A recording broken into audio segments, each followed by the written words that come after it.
So good morning, everybody, and welcome along.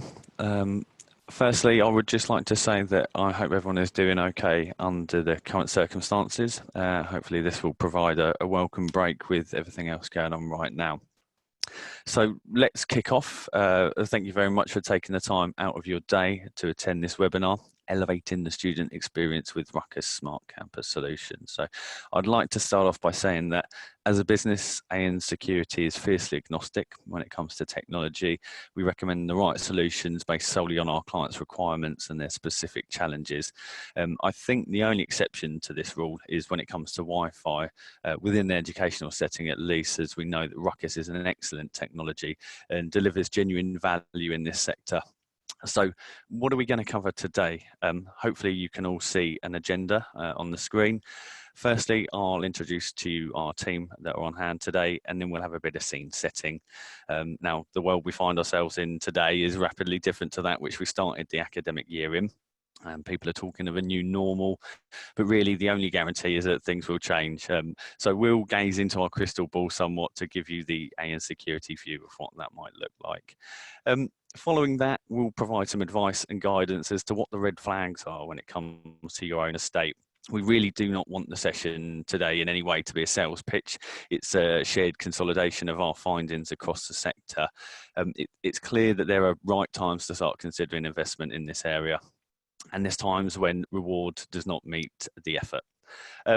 We've worked within, in excess of 40 of the Oxford colleges and other institutions within that, and also the much wider higher education sector with a proven background.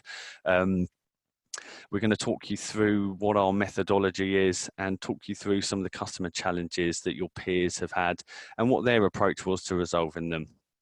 And of course, what we'll do is we'll take some time out to show you some really cool stuff from the Ruckus portfolio before leaving you with a few suggestions on ways forward. So we've allowed some time at the end for you to ask questions of the panel. You can ask these by various means, either by emailing me directly at moldroyd@ansecurity.com, or simply enter the questions into the comments section on the Zoom platform. But without further ado, let's crack on. So who am I? Well, for those of you that don't know me, I'm Matt Oldroyd and I'm the account lead for AN Security's higher and further education sector. I have around 8 years experience within the sector, and that is pretty much everything I do. It's probably about 95% of my workload. So helping customers to make the right investments in improving their overall networking and security posture is really my aim. I'm joined by my illustrious colleague, James Preston. Many of you are probably familiar with him. He's worked his way through education, starting out as a technician, then moving through the ranks and joined us last year as a consultant, bringing that wide range of experience within education to all of our clients. Moving on. I really don't want this to be death by PowerPoint, as I've already said, a blatant sales pitch. However, I think for those of you that don't know our business inside out, it's important to understand what we do and also what we don't do. So there are a few points I'd like to make. Firstly, we are a security consultancy, so we provide advice and guidance to help you improve your overall security posture. We're not your classic value-added reseller whose aim is to sell you what they can for the best price pushed by the vendor. That is almost the absolute opposite of our business model. Secondly, we recruit from within our core sectors, and what I mean by that is people who have done your specific jobs in a very similar surrounding and can bring that to the party and provide that advice to our customers. Thirdly, we look at security from all sides, from your core infrastructure all the way through to the perimeter and everything that's in between. And then finally, we like what we do, really. That's paramount, and generally we don't see it as a job. I think our clients like working with us as our average customer retention period is above 8 years, and that increases year on year. So let's, what we're going to do is take a look at some of the typical issues that those within the sector experience with their Wi-Fi infrastructure. There's been plenty of research done on this subject, all of which you can access via half an hour of Googling. The general consensus is that when it comes down to traditional Wi-Fi estates, the traditional issues that users experience are as follows. So Number one is coverage, and what we mean by that is the extent of the area to which the wireless signals are transmitted. Many people have had a similar experience of going into the library, and there is one corner which is particularly popular for seating, and others which are far more sparse. And you guessed it, the reason is generally down to poor Wi-Fi coverage. Secondly, it's reliability. A recent Nominee poll showed that in a home setting, around 60% of respondents would opt for reliability over speed. However, in an educational setting, that number increased quite dramatically to 84%. So reliability is critical. Number three, lack of visibility. So again, I'll take you back to the university library.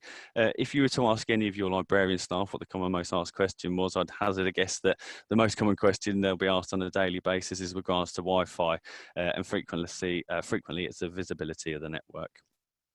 And then four, finally, it's management time. Traditionally, Wi-Fi infrastructure has been increasingly complex to manage.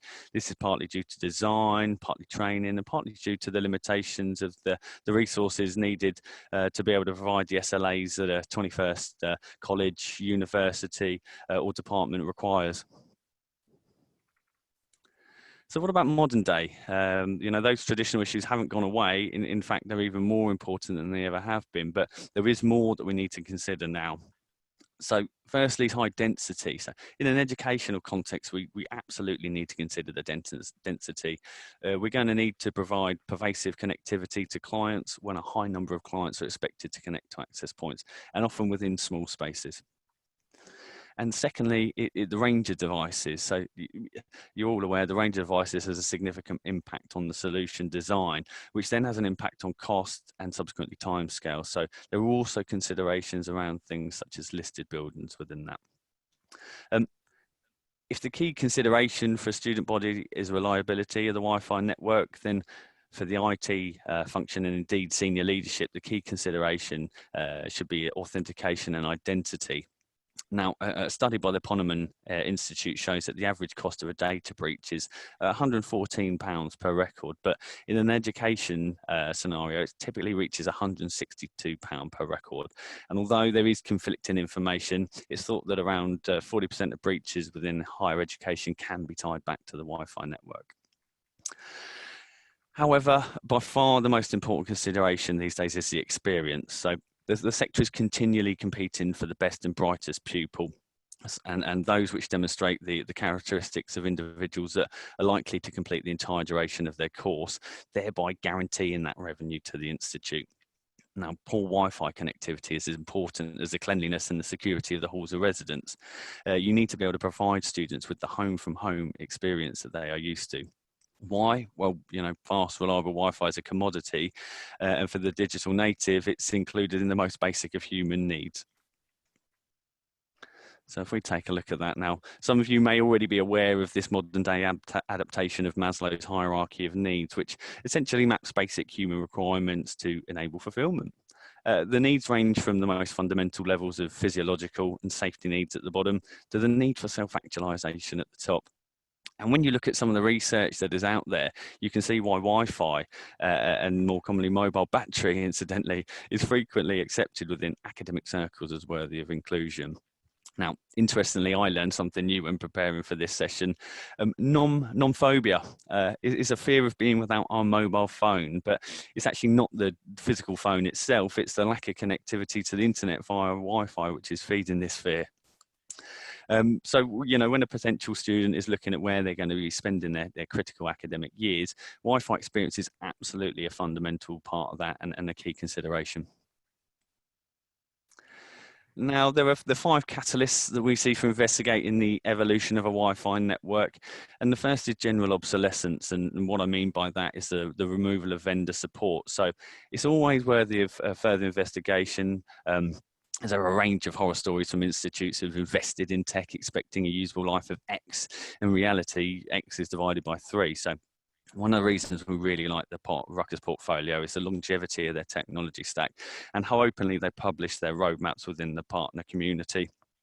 And also what we found is where there are issues of perhaps compatibility, Ruckus have released firmware versions to enable their customers with those specific devices or systems to still be able to continue using them. Secondly is physical infrastructure. So whenever there's a building Wi-Fi project or a building project, Wi-Fi connectivity should always be considered when looking at new buildings. The third instance is density changes. As I previously highlighted, this is a key modern consideration and one which is frequently overlooked. Getting this wrong has a significant impact on both the speed and the reliability of the service. Fourth is satisfaction information. Now, this is essential, and you should really take every opportunity to collate this information if you're not already, of course, whether that be students, staff, or visitors. Any evidence that shows that this is a case really must be addressed as soon as possible, as it's a potential manifestation of a range of other issues. And then finally, the changing connected world we live in. So we're seeing a range of new technologies being introduced to the sector, which relies on Wi-Fi connectivity. And the general consensus is that this is only going to accelerate. So door locks, environmental sensors and basic safety features, all IoT enabled, and will only effectively operate if the infrastructure is thoroughly considered. So now I'm going to hand over to James, who's going to take you through the considerations when implementing or replacing a wireless network, just to ensure you get the most out of your investment. Excellent. Thank you very much, Matt. So we have a 5-step process, and to kick off here, we're going to go through those 5 steps and just look at how that relates to the deployment of a wireless infrastructure. And we apply this same 5-step process with obvious modifications to all the work that we do, be that deploying new client AV software, perhaps a new firewall, but of course the wireless infrastructure as well. Now, our first phase is our discovery phase. And what we're looking to do here is get an understanding of the maturity level of what your current wireless network is and what the other supporting infrastructure that you actually have is. So to start off there, we're looking at an inventory of what you have right now. And quite typically, this is going to come in a form of a CSV or Excel export from your current wireless controller infrastructure. And there we're looking for the wireless access point models that you might have and details of the controller infrastructure that you have, and we can use this to guide future decisions, of course. And of course, there's the associated infrastructure with that as well. So when we're looking at a wireless project, this doesn't necessarily just include the wireless access points and the controllers, but of course the network switches, firewalls, and URL filtering services that might support those. Next up is a review of what your current placement looks like, and potentially identify areas for easy or quick improvements. In particular, of course, we're going to be interested in the student halls, lecture rooms, and common areas. And next up is an understanding of what you actually want to accomplish by going through this process. Are we looking for a direct swap, like for like, one access point out, one access point in? Are you looking to improve coverage in perhaps some areas where wireless surveys have identified a weak or poor service for the users? Perhaps you're looking to exploit some shiny new features, so moving up to Wi-Fi 6, or looking to build IoT elements inside your wireless network, be they powered by Wi-Fi or another wireless technology. And of course, get an understanding of what devices you're going to be targeting for this deployment. Doing Wi-Fi for a laptop is completely different for doing Wi-Fi for a phone, and we'll have a look at that in a minute or two's time. And then, of course, whatever constraints you might have. Now, sometimes those are going to be simple financial and budgetary constraints, so a target to meet there. Sometimes it's going to be a case of what the timescales are required to get this wireless deployment out there. Perhaps you're putting up a new building, and within 6 months' time, that needs to be up and running. Or perhaps you've got immediate need to cover a particular area with enhanced coverage. And then, of course, we completely understand that there is never a good time of the year to make such broad changes to any part of critical infrastructure, but understanding of what those times might look like such that we can influence our later decisions. Our next phase is the design phase, and for wireless coverage and for wireless service, it is entirely about designing for the device that we're going to be using. So at the top end there, we've got our laptops, and our laptops are going to, on the whole, offer the very best wireless experience. Quite typically, if you were to take the lid of the screen off there, you'll find the wireless antenna goes all the way around the screen. It's a nice large surface area for it to absorb its signals, of course. And then as we move down in screen size, and of course this isn't a strict and hard and fast rule, but it certainly applies. We'll find that our tablet PCs and our mobile phones, we then have to design for those differently. If we want complete ubiquitous coverage for a mobile phone, that will look different as if we were just looking to cover it for laptops. And equally so with mobile phones, and in particular IoT devices, power consumption is crucial as well. And as we look at those IoT devices, so there you've got a small example of a microcontroller that you might find in your Alexa or your smart light bulb, for example. These have small antennas. We have to design for them differently. And equally so, the power output and power consumption of these devices is strictly monitored, and we need to make sure that sufficient coverage is provided for those, such that they're not sucking up battery life unnecessarily. Another key thing to understand, of course, is that your laptops, tablets, and mobile phones, in particular the medium to higher end ones, will support both 2.4 and 5 gigahertz, whereas most IoT devices commonly only support 2.4 gigahertz radios. Now, based upon the designing for the device, we can choose the right technology and, of course, the associated services to go along with it as well, be that network switches, firewalls, DHCP servers, and web filtering as necessary. So what do we actually use to do this wireless survey? What do we actually use to investigate what's going on in near real time?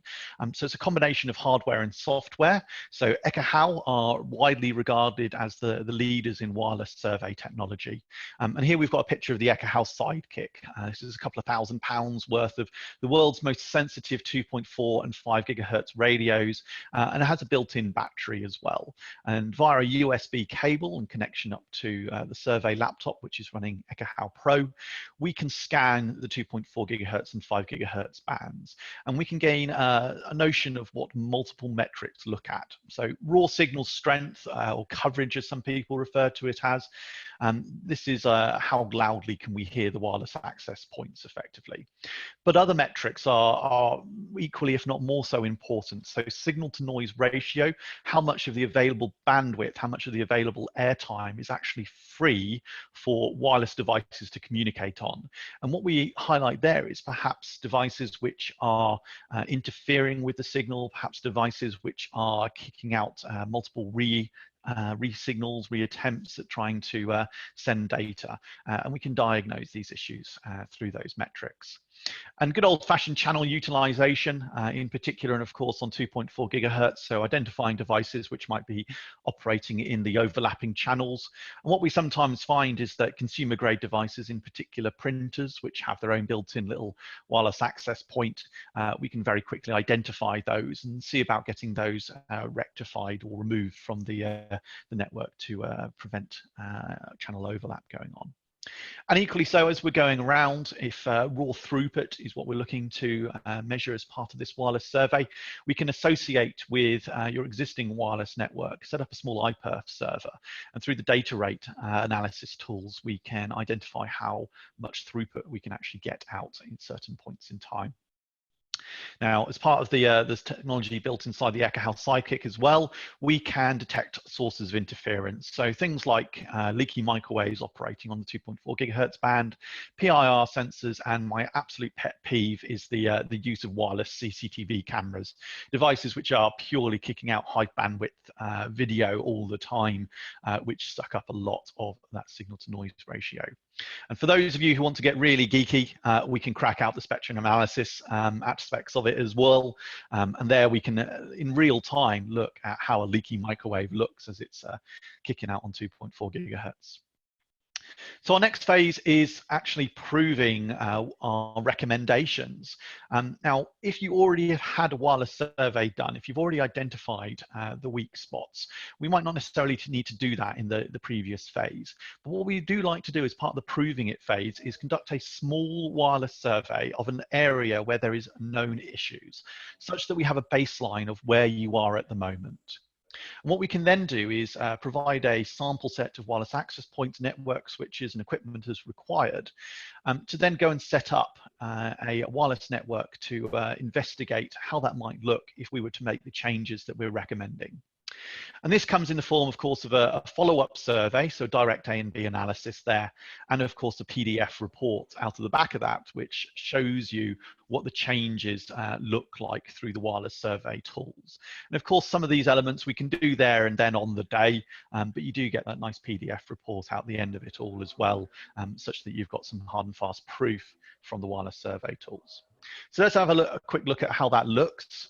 So for example, here we've got a pre-survey, so some existing Cisco wireless access points of a particular old version kicked out there inside an environment. And we can see on the whole coverage is good in the kind of the top and over to the left-hand side, but there are some areas at the bottom right-hand corner there inside the confines of the buildings, and in particular in some of the meeting rooms where there are gaps in wireless coverage.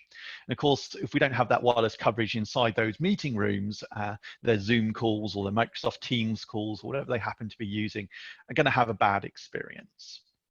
So we show up with our test deployment kit, and this will be the same wireless access points that we're proposing you deploy later on. And that might, of course, as well include network switches and any other associated equipment. And what we typically like to do is go to an area where there is that known poor coverage or that known poor service at any point in time. And if at all possible, turn off or remove the existing wireless access points temporarily, such that we can show you a pure, clean example of how it would look with our changes that we're suggesting there. And we can do this, of course, with a follow-up scan. And here's an example of how that follow-up scan might look. So this time, instead of patchy signal inside those meeting rooms, instead of perhaps poor signal strength in some areas, we've got pretty much ideal signal throughout the entire of the internal of that floor plan. Now, by doing these follow-up wireless surveys and by doing these tests and scans, we can also use it to then provide a measure of guarantee for what the service strength and what the service experience is going to be like for your users. Now, sometimes it is a case of let's out with the old, in with the new. But in reality as well, we sometimes find cases where it's a simple case of small tweaks are all that's necessary. So in this case, we've got a wireless access point far up to the right-hand side of a corridor. But by moving that wireless access point a couple of meters to the left down the corridor, we're suddenly now providing an acceptable user experience into some of those rooms. So what we might find sometimes with our wireless surveys is the equipment that you've got already is perfectly suitable. It just needs moving. It just needs a small couple of alterations to provide the very best experience. And of course, we can simulate these changes inside our site survey software as well. So we then move on to the phase where we've agreed that what our changes are going to be, and we move to install and configure. Now, there's three typical deployment models that we have here. The first situation is a total hands-on deployment. So in that case, you as the customer would like us to handle the deployment of the controllers and supporting infrastructure, the deployment of the wireless access points, and perhaps any additional cabling work as required. And in these cases, we typically find this is for the smaller sites where perhaps they don't have the time within their IT departments or within their caretaker departments or whoever looks after the grounds of the site to actually roll out these changes.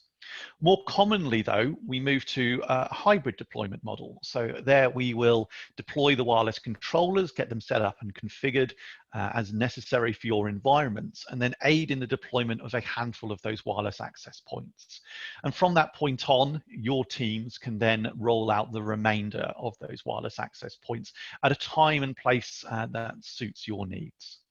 And the final option is the total hands-off deployment. So these are the times when the IT departments are the pros of wireless, very happy with deploying networks, deploying the controller infrastructure as they require. And all they've asked us to do there is provide the equipment, and perhaps, if necessary, as time goes on, we can be on call for a couple of questions that you might have, any issues that you might have there. Now, our final phase, the fifth phase here, is the future. Now, what we find in your wireless networks is that the follow-on surveys are key to not only showing that the changes that we've made are working, but also if you have changes in your environment after the initial deployment. So although not an education setting, but DPD, who handle logistics and parcel deliveries, of course, for these guys, they actually ask us about once a year to come back to their main hub sites and perform an additional wireless survey. And this typically coincides with the times that they are making changes to the building infrastructure, moving heavy equipment that might get in the way of wireless connectivity. In an education setting, this is absolutely crucial inside a library environment, particularly if there are significant quantities of movements of bookshelves, for example, going on. Of course, the other element there is training. As part of any deployment that we do, we'll provide an element of hands-on training such that it's not a case of we leave and you've got no idea what to do. We want you to be actively involved with those phases. But equally so, Ruckus have an amazing support portal and an amazing training portal, which has a lot of resources that you can use to upskill internally. And equally so, if you'd like us to provide additional hands-on training, on-site training, remote training, whatever you need, just get in touch there and we can help out. And equally so, if you have any hardware issues, any firmware issues, we're available for support as required. In particular, a couple of years ago, there was an issue with the enrollment connectivity out in Oxford, and it was just the nature of the radius servers that were being run to support enrollment centrally. And there we worked with Ruckus as their partner inside Oxford to resolve those issues and get a firmware patch kicked out, which squashed those bugs. And of course, if you have any further deployments as time goes on, do get in touch and we can sort out with those. So moving on to the cool stuff. So these are some new technologies that Ruckus is starting to introduce, and they're really aimed around solving some of those modern issues with Wi-Fi. So if we have a quick recap, Matt mentioned earlier these 4 modern issues, and the 3 that we're really going to focus on with the technology that we're going to look at here is supporting a wide range of devices, providing a centralized identity for wireless users, and then also delivering that home from home expectation, delivering that experience as if they were back at home using any range of devices, any access that they actually require. So I'll give you 30 seconds to have a quick think about what's going on here. This is a sample of a series of SSIDs that we saw when we were close to, but not actually at, one of our customers' deployments a couple of months ago. Can anyone have an imagine as to what's going on here? Now, of course, what's happening is people are trying to use traditional solutions to solve these modern problems. So in those cases, an AP per user was provided to each student. Now, having so many SSIDs beaconing out and bearing in mind we were probably 30 to 40 meters away from most of these access points in and out through outer walls and such like, the interference inside the building there is going to be extreme. Lots of access points potentially kicking out on high power and confusing each other, confusing users. Now, by having such great degrees of interference, it can lower throughput, of course. Less airtime is available for clients to actually communicate with the wireless access points, as so many access points are beaconing out. And equally so, an element of confusion can creep in there. So as the student, which one is mine? Which one do I join with? Which one do I associate with first? How do I get on board to the correct wireless network? And of course, as they then move outside of the range of that wireless access point, they lose their service. It's no longer a ubiquitous service. It's a service which is isolated just a small area. And of course, from the IT side of things, it's hard to manage these kinds of environments where there's such a great density of wireless access points. And in those cases, they were shown as TP-Link wireless access points, so potentially totally unmanaged, just a consumer grade, effectively, technology with a router, a wireless access point, and some NAT going on inside there. And of course, the costs to associate those kind of services and deploy those kind of services can be extreme. Not only do you have to buy so many wireless access points to get the coverage that you need, but you also then need to have the time of your help desk to support the users in actually using that service. And the final option, of course, as with all things really in life, is just to ignore the problem. But we don't see this as sustainable. As student demands and expectations increase, the need for this kind of a technology is only going to go up. And of course, the students and the users will find workarounds to these problems. And that might include bringing their own wireless access point into your environment, plugging it into a network port, bypassing whatever network access control services you might have in place already, and just beating out their own wireless signal, which of course brings us all the way back round to interference and other issues. So Ruckus's solution to this problem is their CloudPath service. Now, CloudPath has had some major firmware changes and some major software changes over the last year or two, and has now brought it totally to relevance for solving these problems. Now, you can see CloudPath as your traditional network access control service with some very cool extra features added on. So if you want to support certificate authentication, MAC address-based authentication, it's all inside there. But for the purpose of this presentation, because of course we've only got a limited amount of time available to us, we're going to talk about two technologies in particular. And that's the notion of a per-user VLAN and dynamic pre-shared keys, where each user and each device has its own pre-shared key. So per user VLAN, let's have a look at some of the aspects there. So in this environment, every user on your network who's going to be associating with that wireless environment is going to have their own VLAN supporting that in the background. Now, because they've got their own VLAN, it's suddenly okay to have broadcasts inside that wireless network. It's suddenly okay to have IoT devices capable of communicating each other.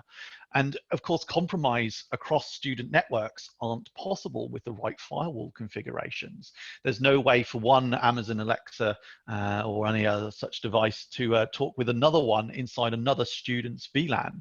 They can communicate with each other inside their own network, but of course, not with each other across networks.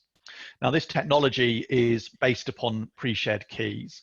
Now, I'm sure we've all come across the IoT devices that are now being kicked out. They support pre-shared key authentication. There's no support inside there for 802.1x over radius or any other modern authentication methods. Effectively, we have to fall back to pre-shared key. But by issuing a unique pre-shared key to each device, and by linking that and by associating that with the dynamic VLANs that is allocated to the user, we can onboard any kind of device. You know, that can be your effectively dumb IoT devices, your Chromebooks, your Kindles, any device which might not support 802.1x authentication. And of course, what we see on occasion is modern smartphones, in particular from less than scrupulous manufacturers, who are perhaps running Android and perhaps claim to support 802.1x. But when the time comes to it, actually, something goes wrong and there's no obvious way of diagnosing it, and the only thing that we can declare is that there's something wrong with the client device. Whereas pre-shared key, being such a mature and well-ingrained technology, it can support those devices. Now, the other added aspect from this, of course, is the student is good to go from day one. So what we typically see is that the onboarding experience for a user involves setting a username and password and getting them to go through the setup procedures for 802.1x on their devices.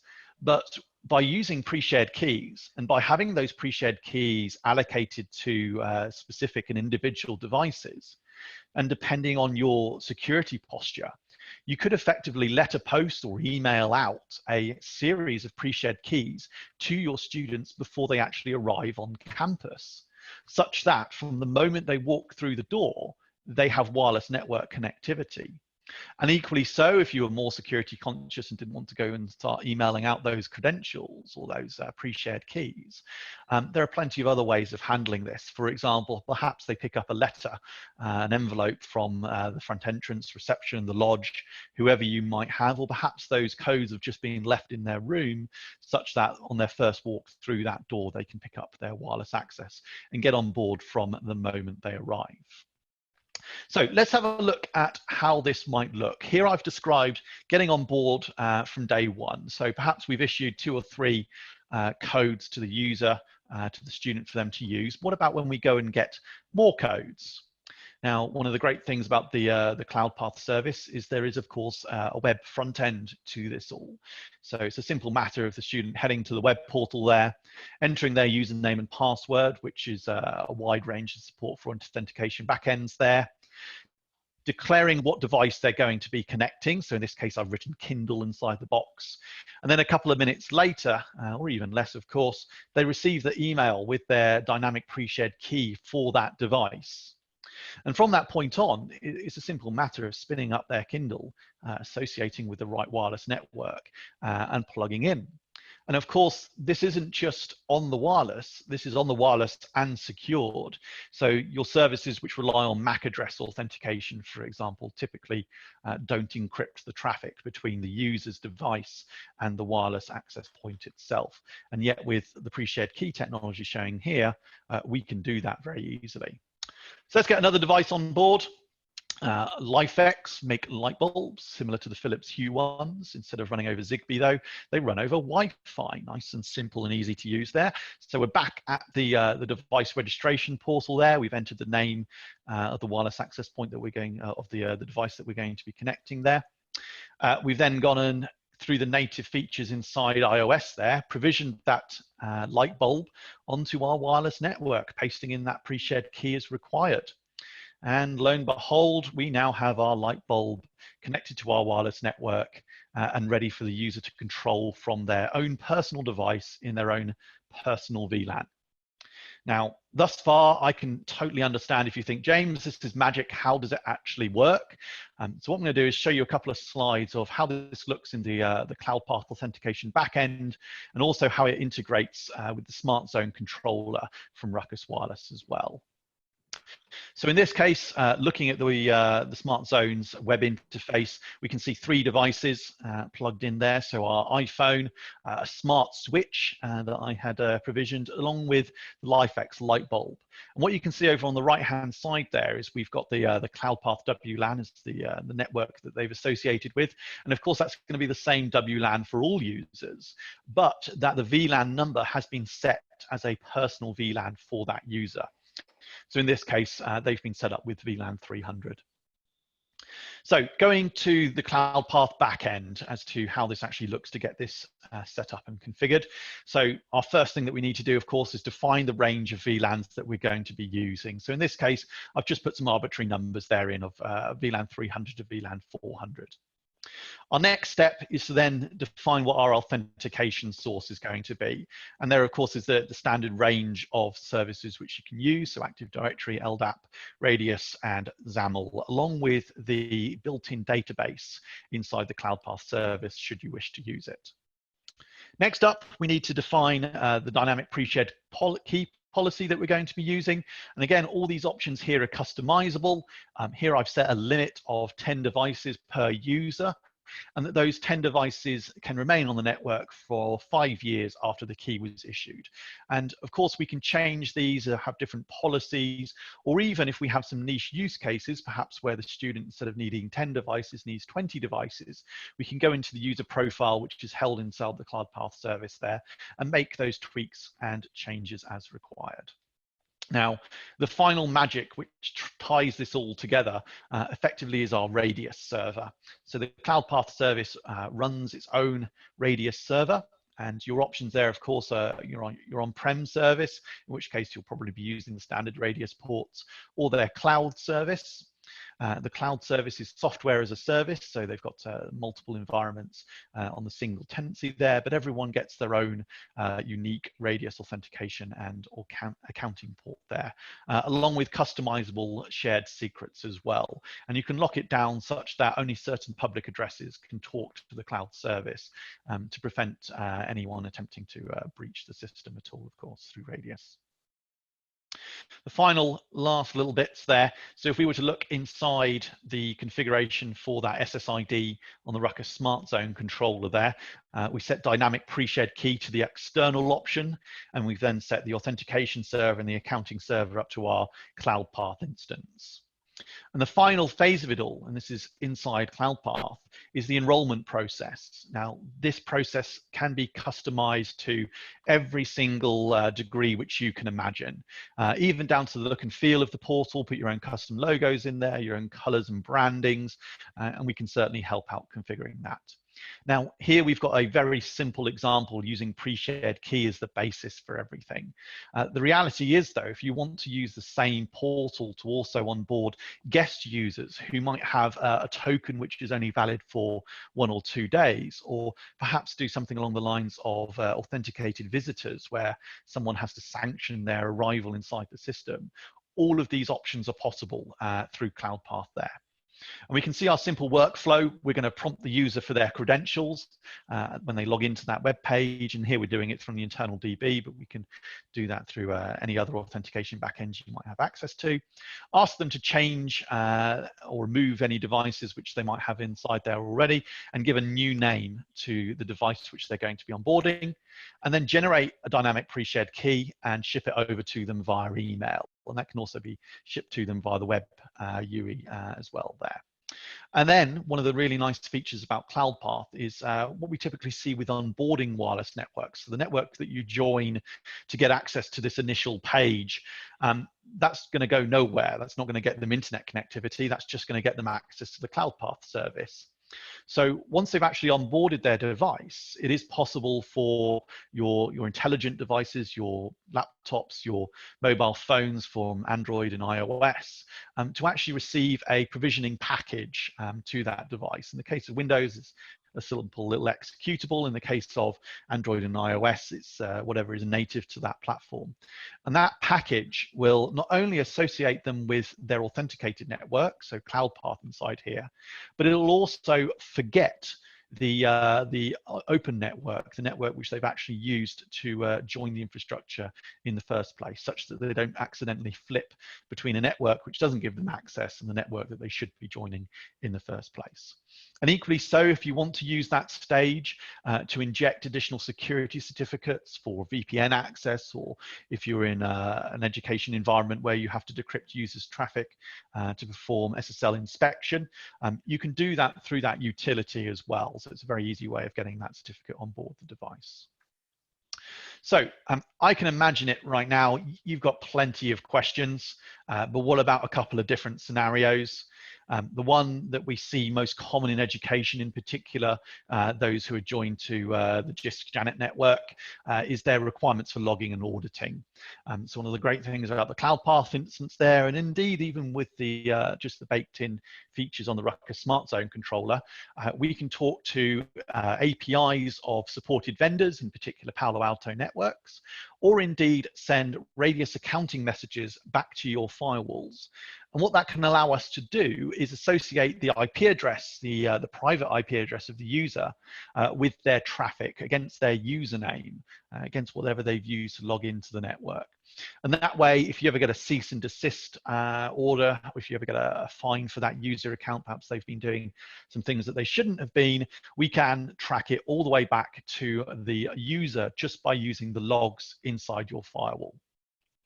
Now, of course, the next one is the limit on the number of VLANs a network can support. So at the most, we've got our kind of 4,094, however you want to perceive that.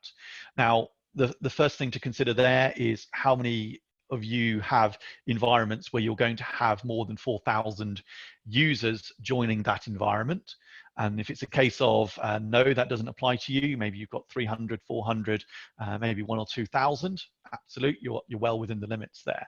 But if you're beyond that, there are engineering ways, there are network ways that we can overcome those limits.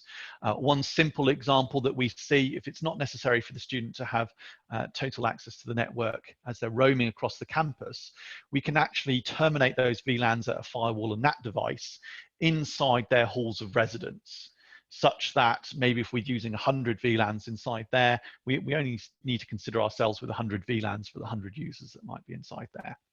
And equally so, if you've got more than 4,000 users or less than 8,000 users, there are other options around spinning up additional SSIDs, for example, such that users join an SSID which is appropriate to them. And that SSID tunnels the traffic back to the controller, where it then drops them out on the appropriate network there. There are plenty of ways of overcoming these limits. We've seen a couple of cases where users or administrators would like to offer different speeds to their users. So in those cases, perhaps a student can pay a flat fee to have an increase in bandwidth, increase in throughput. And there are ways that we can deliver that, perhaps by directing them to a different SSID. And then, of course, the great question, those of you who have deployed the eduroam service, by deploying this, are we killing eduroam? Well, the reality, of course, is no, we're not. What we're actually doing by using this is we can tie the VLAN to the user's identity. So if they authenticate to eduroam and the eduroam traffic is passed through the cloud path service, on the return back to the wireless access point or the network switch, we can actually tell it at that point to drop them into the appropriate VLAN as well, instead of just having a single VLAN for the eduroam network. And again, there are plenty of ways that we can engineer this to meet your particular needs. And of course, do get in touch with Matt if you've got any particular niche cases, and we can figure out ways of doing that. Okay, so I'll bring you back round to Matt there for some conclusions. Brilliant, thank you, James. Really interesting stuff. I hope you all agree. It does seem like Ruckus have listened to their customers and their partners within the sector, looking at the improvements in that technology. So I just want to quickly summarise what we've been through. So I think one of the key points we've touched on was understand your users' requirements. Now, this is key to maximising the return on your investment and providing the best experience, not only for the users, but for yourselves. Now, being frank, you want an easy life and so do your students. So by guaranteeing performance and enabling students to self-enroll, it reduces their reliance on IT.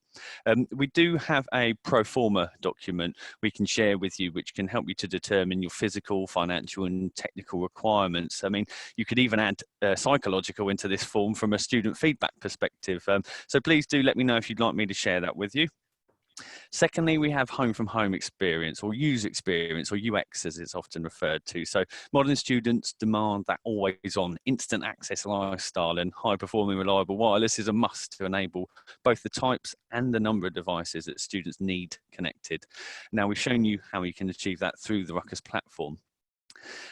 Another point to touch on is guarantee revenue. Now, this is directly linked to the points above.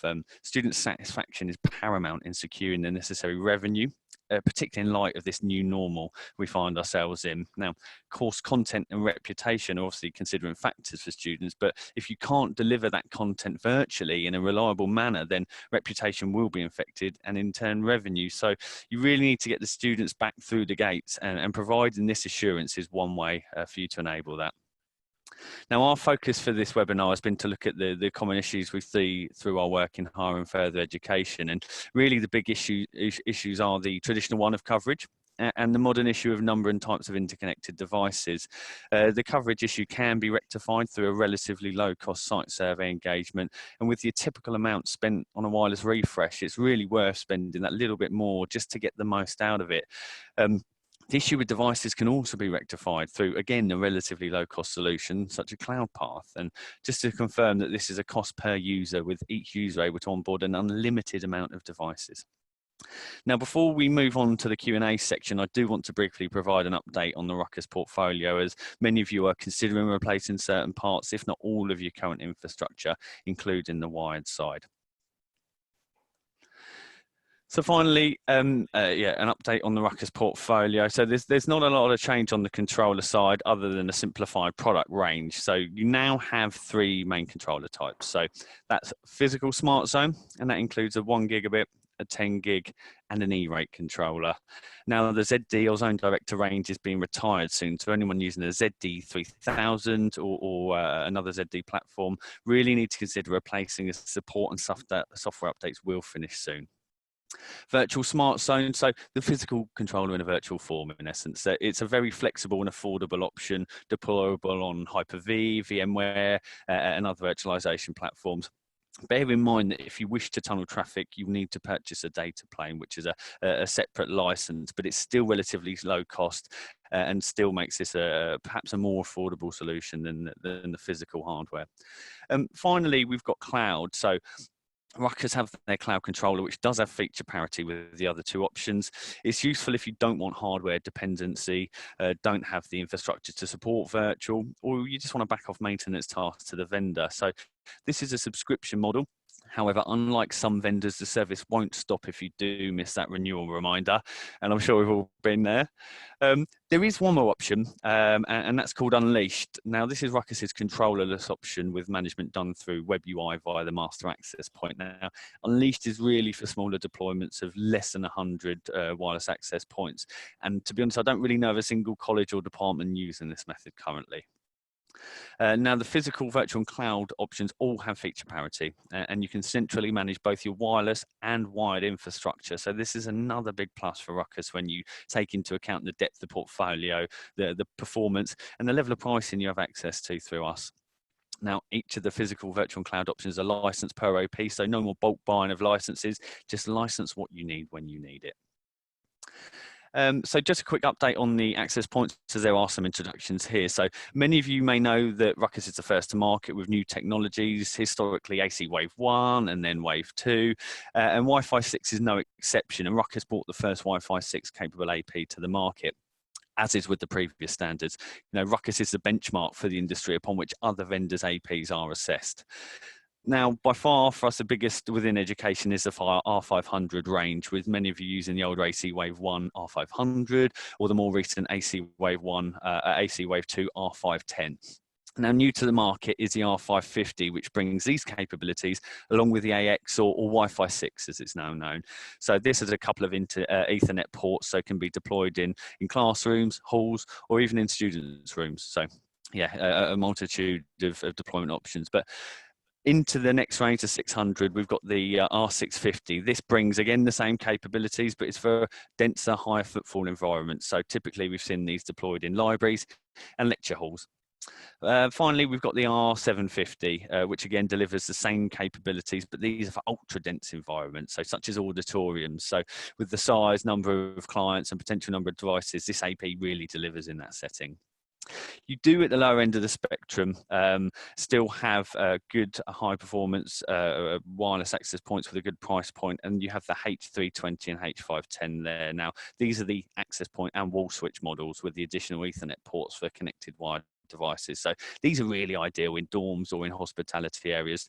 Now, there are a number of other models included within Ruckus's portfolio, but these models make up about 99% of our deployments, and I really want this to be relevant. So any queries regarding your APs or your requirements, simply contact me following the session or the account manager aligned to you. Just a brief overview of the wired technology range. Many of you might not be familiar, but they have a range of ICX switching. Now, these provide a high port density, which commonly comes at a higher cost elsewhere in the industry. These are pretty reasonably priced anyway, but with the level of pricing you get access to through us, it's definitely worth considering when the time arrives.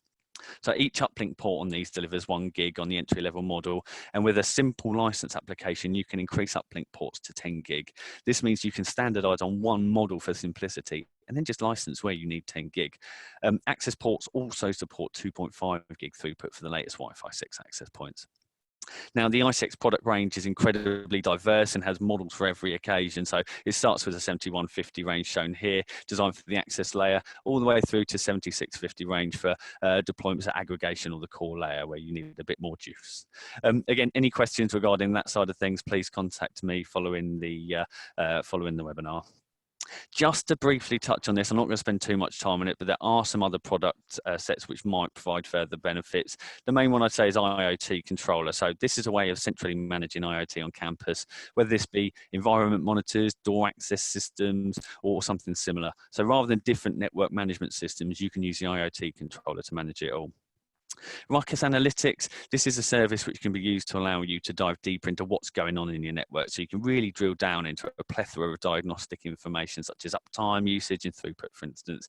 It uses machine learning to provide continual network health monitoring and allows you to produce some pretty cool detailed reports as well. The final one would be location-based services, LBS. Now, I've not seen this a lot within education, but the clue's in the title, and it allows you to measure footfall in specific areas. Now, more often seen in retail, but for analysing success of promotion and things like that. Now, you could use this within your environment for perhaps determining where signage should go or gathering information on visitor footfall. So once again, I just want to say thank you for joining us, and we want to make this interactive and as useful as possible. So let's do a quick bit of Q&A. So Nigel in Doncaster's asked, "Can I visit my girlfriend during lockdown?" Sorry, Nigel, I think you perhaps joined the wrong Q&A. So Thank you, Matt. quickly moving on. What is the minimum supported version for CloudPath on Ruckus Smart Zone? Yep, so Ruckus Smart Zone 5.1 or higher will get you support for the external dynamic pre-shared key feature that we've shown here. So lower versions will still talk to CloudPath for your good old-fashioned 802.1x and MAC address-based authentication, but 5.1 or higher is needed to do dynamic pre-shared key for external. Okay. Can I still use my ZoneFlex 7363 or 7372 wireless access points? Yeah, so all the ZoneFlex series are end of life as far as version 5 of Ruckus Smart Zone's controller software goes. So you can continue to use them. You're just not getting any new firmware updates, and the features that we've shown here just aren't going to work for it. How is CloudPath licensed? Yep, so that's per user, Matt. And for those, it's unlimited devices for the number of users. So we've seen a couple of environments where they actually have a similar technology and they license based upon the number of devices. Now, the problem there, of course, is the number of devices is going to be an unknown quantity until they actually arrive. So Ruckus have taken a kind of a very pragmatic approach there by licensing based upon the number of users instead of the number of devices. Okay. If I have more than 4,095 users, how can we provide a VLAN per user? Yep, lots of different ways of engineering that problem, as we mentioned there earlier, effectively. So one of the simplest ways is if those users are confined inside one building, we'll terminate those VLANs inside that building such that we don't have to spread them across the entire network. So plenty of ways of engineering that one. And what I really do say there is this is where our initial discovery phase really pays off, getting an understanding of what your environment looks like. Got another one here, Matt. So can you push wired connections through it? So yes, entirely. So CloudPath, before the technology that they've recently introduced, was your traditional network access control service. I've got another one here about Bradford Campus Manager and Fortinac. Can CloudPath replace those kind of services? And yes, entirely. There's feature complete there for MAC addressed authentication and 802.1x based authentication. It's all in there. The features that we've shown today are around the new shiny stuff with dynamic VLAN allocation per user and doing dynamic pre-shared keys. But there's no reason why we can't support good old-fashioned 802.1x and MAC addressed authentication on both wired and wireless. Excellent. So we've got a few more ones around VLANs here as well, I can see. So do I have to add all the VLANs to my switching infrastructure? So again, plenty of ways of engineering that. What we see sometimes is if you've got perhaps a lower end network switches at the edge, and they don't want to support the number of VLANs that you require, what we can actually do is use a feature inside the Ruckus technology where you can tunnel traffic back from the access point to the controller. And this way we wrap that VLAN tag up inside Ruckus's protocol that they've developed there. And this way the underlying network switches don't actually see the VLANs which you're tunneling back. So lots of cool ways, again, of handling situations where maybe you can't support a great number of VLANs. So just on the VLAN side of things, how does CloudPath know what VLANs to put the devices in? It's all mapped inside its internal database. There it's a case of it's tracking the users based upon the identity, keeping an idea of what MAC addresses, what pre-shared keys they've been using. And then in the radius reply there, it's a case of it's sending the dynamic VLAN. Got another one pop through here, Matt. So would I see it replacing EduRoam, or do you think there'd be a mixture? Entirely a mixture. So the genius thing about EduRoam is I can, you can associate inside Oxford, go to Cambridge, go to London, go to another country which supports the EduRoam infrastructure and get wireless connectivity. Now, what we see here is if we can pass the edge of your own traffic through CloudPath and do it as a bit of a hybrid, we can still hand off to the global edge of your own infrastructure, but get the added benefits. So that user, whilst they're at their home network, whilst they're at their home infrastructure, they can get their own personal VLAN. It really doesn't matter. We can do those hybrids, keep edge your own. It's a great service. Okay, can I use CloudPath with other wireless controllers and switches from other vendors, or does it have to be Ruckus? Yep. So it's a case of the features that we've shown today. Dynamic pre-shared key, in particular, is a Ruckus only technology. Dynamic VLAN allocation, though, any wired or wireless vendor which supports radius updates, which supports putting users into VLANs based upon radius messages, totally supported. So it really is just a case of this technology is really driven in the back end by radius. If you've got wired network switches and you want to do good old fashioned MAC address based authentication, but still send a dynamic VLAN to the user, and those network switches aren't necessarily Ruckus ones, we can certainly do that. It really is just radius in the back end. Excellent. And I think probably the final one, does roaming work in the same way as traditional Wi-Fi? Okay, so this is a pet peeve between pretty much all of us actually at AN Security. So roaming is an issue based upon the client. Now, for those, the vendors have come up with ways of handling what they refer to as sticky clients. What we quite often see is, though, those technologies might break client connections. Most of the time, it's a case of if the beacons that come back from the access from the client to the access point are getting particularly weak, it will send a disassociate message back to the client. The problem there, of course, is the client now has to handle its own movement onto a new access point. In the past, sticky clients, roaming issues, they were quite common on Apple devices. Apple, over the last couple of years, though, have really stepped up their game firmware-wise, so it shouldn't be as much of an issue anymore. What we see this technology helping out with, though, is those devices which don't support 802.1x, although even worse, those devices that claim to support 802.1x, but don't do it very well or don't do it at all, even though they claim it. So getting those users actually on board in the first place, roaming is a matter for the client. Okay, perfect. So look, we've reached the end of the session, so I think we'll call it there. But any other questions outside of this that you have, then please feel free to share them with myself or your relevant account manager. What I'll probably do is follow up with attendees after this, just to get a bit of feedback and make sure they've got everything they need. But yeah, I would like to say thank you once again to James for delivering the content, and thank you all for joining us. I hope you found it worthwhile, and I hope you enjoy the rest of your day and your weekend. Thank you very much, Matt, and thank you all. Thank you, guys. Take care. Bye-bye.